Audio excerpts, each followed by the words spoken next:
Hello, good morning, dear student. I am Pulsing Yogi from Sri Digambar Institute of Technology, Bhandrejpur, Dosa. Today, I will be discussed about estimate subject BTech 6 semester civil branch according to RT syllabus and topic rate analysis. आपका जो चल रहा है rate analysis, एक particular items लेकर आपको उसकी rate analysis करना है।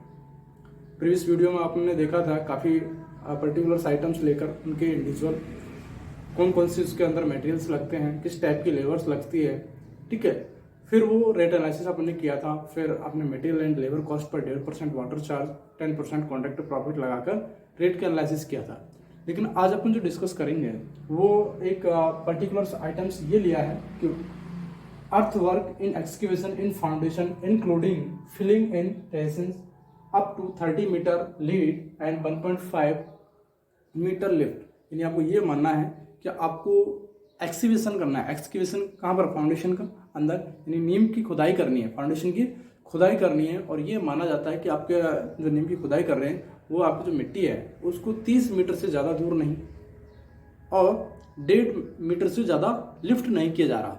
यानी इस तरीके से आपकी नीम की खुदाई की जा रही है कि जिसकी जो गहराई है वो 1.5 मीटर से ज़्यादा नहीं है, जिसमें आपको मिट्टी को उठाकर दूर डालना पड़ रहा है। और जो आप मिट्टी को दूसरी जगह इसको ट्रांसफर कर रहे हैं वो 30 मीटर से ज़्यादा दूर नहीं है। तो आपकी रेट एनालिसिस क्या होगी, तब आपकी कॉस्ट जो है वो कितनी होगी, उसके अकॉर्डिंग आपको क्या करना है, रेट का एनालिसिस करना है। रेट बतानी है कि आपको जो मटेरियल लग रहा है उसकी रेट कितनी है, कितना खर्चा उस पर आएगा। तो ये आपको फाइंड आउट करना था। आज यदि मैं आपसे बात करूंगा कि इसकी यदि आप पर्टिकुलर्स क्या क्या निकालें, रेट एनालिसिस करें, तो एक टेबल बनेगी अपने पास, वही है पर्टिकुलर्स टेबल। यहाँ पर बनाता हूँ पर्टिकुलर्स, यानी कि आपको पर्टिकुलर्स आइटम्स लेना है, फिर क्वांटिटी या नंबर्स, नेक्स्ट रेट, फिर कॉस्ट, फिर कॉस्ट। आपको ये देखना है पर्टिकुलर्स के अंदर क्या है कि एक इंडिविजुअल चीज लेके करनी होती है। जैसे मैं अगर मैं बात करूंगा मटेरियल्स की, तो आप नीम की खुदाई जो कर रहे हैं वहां पर आप अगर आप मटेरियल की बात करें तो मटेरियल कोई लगेगा नहीं, तो आप ये कहेंगे मटेरियल्स क्या है, कोई मटेरियल्स नहीं है। यानी कि आपको नीम की खुदाई के लिए कोई भी आपको मटेरियल की रिक्वायरमेंट नहीं पड़ती है कि कोई नीम की खुदाई करेंगे तो कोई मटेरियल की जरूरत पड़ जाएगी, अपन को नहीं पड़ती, ठीक है। नेक्स्ट यदि आपको ये पार्ट है, एक तरीके से अपन ये कहें। सेकंड अपन निकालते थे लेबर, क्या लेबर आपकी इसके अंदर लगेगी, कितनी लेबर आपको रिक्वायरमेंट पड़ेगी, आपको कितना 100 क्यूबिक मीटर, यानी आपको कितना लेना है 100 क्यूबिक मीटर नीम की खुदाई करनी है। कितने की? 100 क्यूबिक मीटर की नीम की खुदाई करनी है। तब आपको कितनी लेबर की रिक्वायरमेंट पड़ेगी, किस टाइप की लेबर आपको चाहिए, तो वो अगर आपको देखना है। यदि मैं बात करूंगा हेड मिस्त्री जो होता है, आपकी जो नीम की खुदाई करेंगे प्रॉपर शेप में, कितनी लंबी कितनी चौड़ी किस तरीके से आपको खोदनी है, तो वो हेड मिस्त्री बताता है, क्योंकि उसी का अकॉर्डिंग कार्य किया जाता है, ठीक है। तो पहला जो मिस्त्री लगेगा वो क्या लगेगा? मिस्त्री, जिसे आप कहते हैं हेड मेसन, जिसे आप मिस्त्री कहते हैं। इसकी संख्या यदि मैं बात करूं, मिस्त्री जो होता है हेड मिस्त्री सिर्फ क्या करता है, देख के चला जाएगा एक बार 100 मीटर क्यूबिक की खुदाई के लिए। तो कितना लगे क्वांटिटी के अंदर? Half, 1/2 number. इसकी जो रेट होती है वो कितनी होती है? 160 रुपये पर डे। ये जो रेट है वो अकॉर्डिंग टू क्या है, लखनऊ 2001 2002 उसके अकॉर्डिंग है। 2001 2002 according to Lucknow current rate उस टाइम की है ये। नेक्स्ट यदि मैं आपसे कहूंगा तो इसकी कॉस्ट कितनी हो जाएगी, मल्टीप्लाई कर देंगे इससे, कितना हो जाएगा 80। आधे से मल्टीप्लाई किया आपने, 80 हो गया। नेक्स्ट मैं आपसे कहूंगा कि नेक्स्ट जो लेबर है वो क्या लगेगी, तो मजदूर लगता है, क्या लगेगा? मजदूर। अब आपको पता लग रहा है कि 100 क्यूबिक मीटर की आपको खुदाई करनी है, ठीक है। तो उसके अंदर कितने मजदूरों की रिक्वायरमेंट पड़ेगी, कि इसके अंदर कितने मजदूर चाहिए,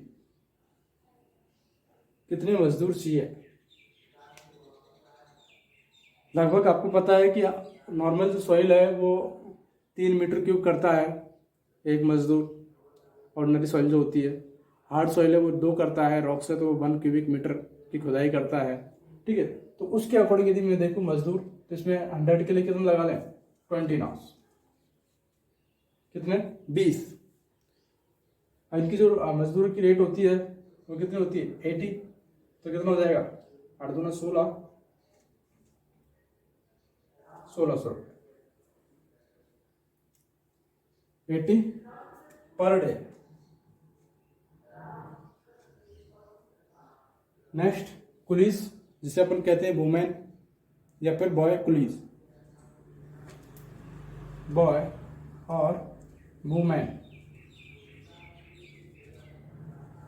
women Kulis, boy and women Kulis, जिसमें संख्या कितनी होगी, बॉय एंड वुमेन कुलीस की संख्या 24 ले लें, 5 ले लें, जो भी आप लेना चाहे नॉस।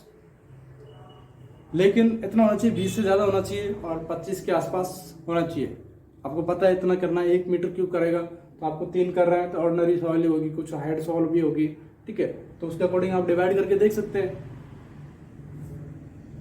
कि इसकी जो रेट होती है वो कितनी होती है 70 पर डे। मल्टीप्लाई करेंगे कितना आएगा बताइए, 24 मल्टीप्लाई बाय 70, 1680 रुपये, 1680।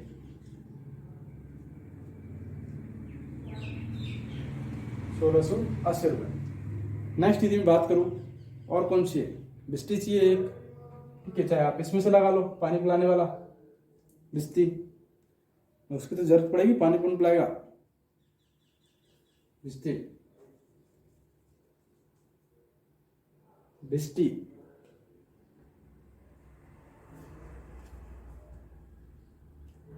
बिस्ती कितना, एक या 2 ले लो नॉस। इसकी भी रेट 70, तो आप यहाँ पर 70 लिख सकते हैं, यहाँ पर 70 लिख सकते हैं। और कोई लगेगा नहीं इसमें, और कोई लगेगा नहीं। तो total cost material and labour सबको ऐड कर देंगे। अपन कहेंगे मटेरियल की कोई कॉस्ट नहीं है, सिर्फ किसी के लेबर की है, तो इसको ऐड करके लिख देंगे। अपन कहेंगे कि ये इतना इसका टोटल है। टोटल यहाँ पर लिखेंगे टोटल मटेरियल्स, जो कि है नहीं, materials and labour, materials and labour की जो कॉस्ट है कितनी है लगभग, आप ऐड करिए सबको।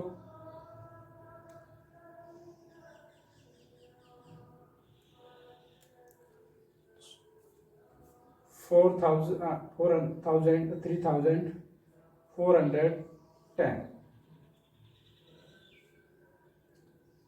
80 प्लस 150 प्लस 80 प्लस 30 है, कितना 30। अब देखिए, अब इसके अंदर भी अपन जो क्या करते थे, ऐड करते थे 1.5% वाटर चार्ज। आपको अब 1.5% वाटर चार्ज ऐड नहीं करना है, क्योंकि आपको एक्सक्यूशन के लिए आपको ज़्यादा वाटर की रिक्वायरमेंट नहीं पड़ती। नीम की खुदाई के लिए आपको दूर से लाने की जरूरत नहीं है, सिर्फ तो अपन को इतना पानी की रिक्वायरमेंट नहीं होती, तो वाटर चार्ज भी इसके अंदर ऐड नहीं करते हैं। नीम की खुदाई के लिए, फिलअप करने के लिए तो जरूरत पड़ती है। तुम कहीं सोच जाओ सर नीम की खुदाई के लिए, भरने के लिए पानी की रिक्वायरमेंट होती है, लेकिन मैं सिर्फ अपन क्या कर रहे हैं, एक्सक्यूशन कर रहे हैं, नीम की खुदाई कर रहे हैं, तो आपको वाटर चार्ज ऐड नहीं करना है। जो ऐड करते थे 1.5% वाटर चार्ज यूज करते थे, 1.5%, वो नहीं करना है, क्योंकि आपको एक्सक्यूशन करना है, नीम की सिर्फ खुदाई करनी है। और जहाँ पर अपन नीम की खुदाई करते हैं वहाँ पर तो वाटर की रिक्वायरमेंट होती नहीं है, ठीक है, तो 1.5% आपको यूज नहीं करना है। अब क्या करेंगे अपन, ऐड 10%। कॉन्ट्रैक्टर तो लेगा प्रॉफिट, कॉन्ट्रैक्टर प्रॉफिट तो लेगा 10%। कॉन्ट्रैक्टर्स प्रॉफिट, कॉन्ट्रैक्टर का जो प्रॉफिट होगा वो 10% लेगा।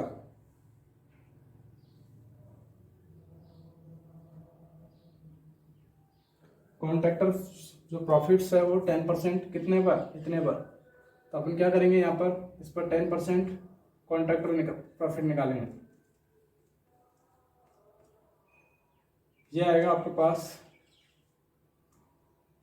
343 और फिर ग्रांड टोटल हो जाएगा, ग्रांड टोटल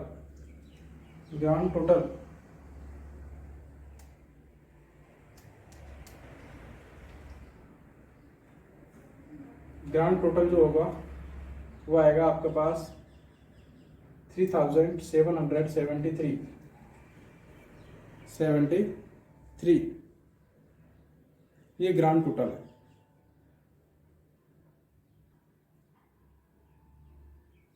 ये क्या है, ग्रांड टोटल है।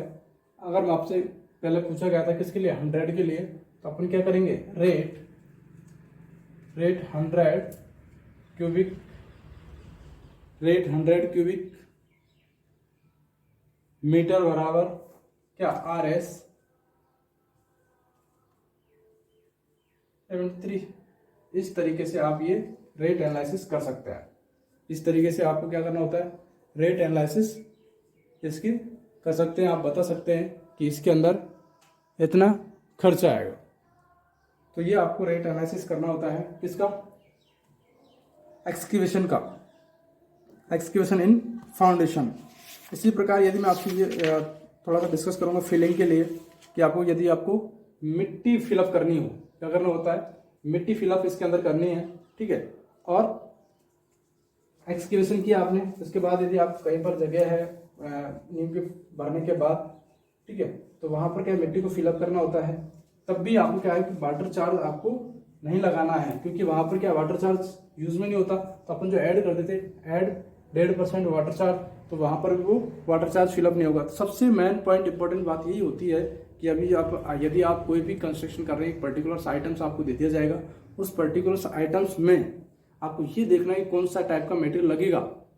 यदि आपको यही पता नहीं है कि मटेरियल किस टाइप का लगेगा, आप जिसमें अर्थ एक्सक्यूशन की बात कर रहा था वहां पर मटेरियल कॉस्ट लगा देते, कोई मटेरियल लगा देते, जबकि आपको मटेरियल की रिक्वायरमेंट नहीं है, या फिर आप वाटर चार्ज लगा देते।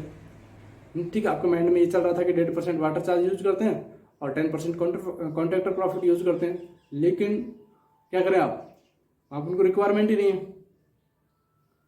ऑर्डर की रिक्वायरमेंट नहीं है, तो आप क्या करेंगे, वहां पर नहीं लगाएंगे। यदि आपने लगा दिया तो वो गलत हो जाएगा, यदि आपने लगा दिया तो वो गलत हो जाएगा। इसी प्रकार यदि आपको सपोज दैट यदि मैं तुमसे कहूँ कोई वुडन वर्क करना है, वुडन वर्क इन चौखट के अंदर या फिर डोर के अंदर ये करना है, तो वहां पर जो लेबर लगेगी वो किस टाइप की लगेगी, वहां पर लेबर की रिक्वायरमेंट पड़ेगी अपन को, तो वो लेबर किस टाइप की लेबर की रिक्वायरमेंट पड़ेगी। सपोज दैट अपन को पता है कि वहां पर क्या है, कारपेंटर चाहिए, वो जो लकड़ी का काम करता है, तो वो भी आपको यहाँ पर लगाना पड़ेगा। आप लेबर के अंदर आपको लिखना पड़ेगा कारपेंटर। सपोज दैट आप मजदूर, बेलदार, मिस्त्री वगैरह लगा रहे हैं और कहाँ पर आप काम कर रहे हैं, विंडो लगाने का या फिर चौखट बनाने का वुडन वर्क कर रहे हैं, तो वहां पर ये सारी चीजें देखी जाएगी कि आप किस टाइप की लेबर वहां पर लगा रहे हैं। तो ये याद रहे कि इसमें यदि आपको कुछ नहीं देखेगा, सिर्फ आपको ये देखेगा कि नंबर ऑफ क्वांटिटी, कितनी नंबर ऑफ क्वांटिटी में आपने लेबर लगाई है, ठीक है, किस टाइप का मटेरियल्स आपने लगाए हैं। रही बात रेट की, आपको इससे कोई डरना नहीं है।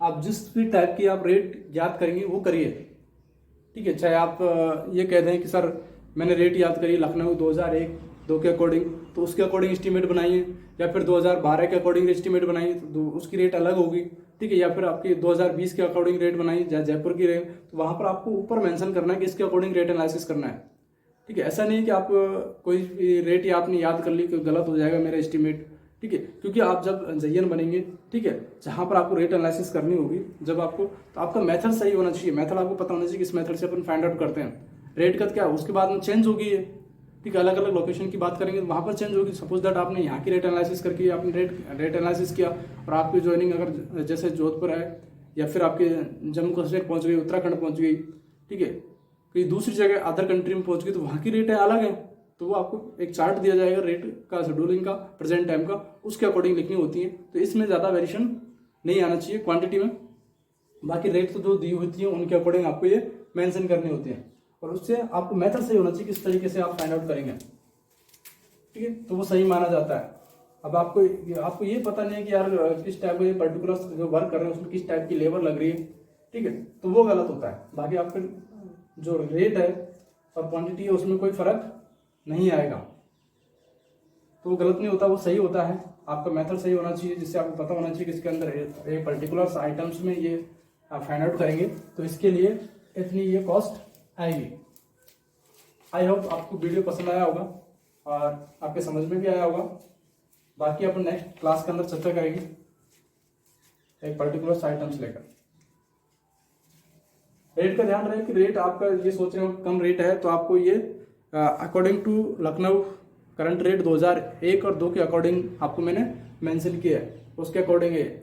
इसके बाद में बुकों के अंदर एडिशन कर दिया है बीनदत्ता के अंदर 2012 में, तो उसकी रेट अलग है, ठीक है। करंट रेट में जयपुर की बात करूंगा, ठीक है, 2020 में मेंशन किए वहां पर अलग है, तो उनके अकॉर्डिंग आप बना लीजिए, लेकिन आपका मेथड यही होना चाहिए। Thank you so much.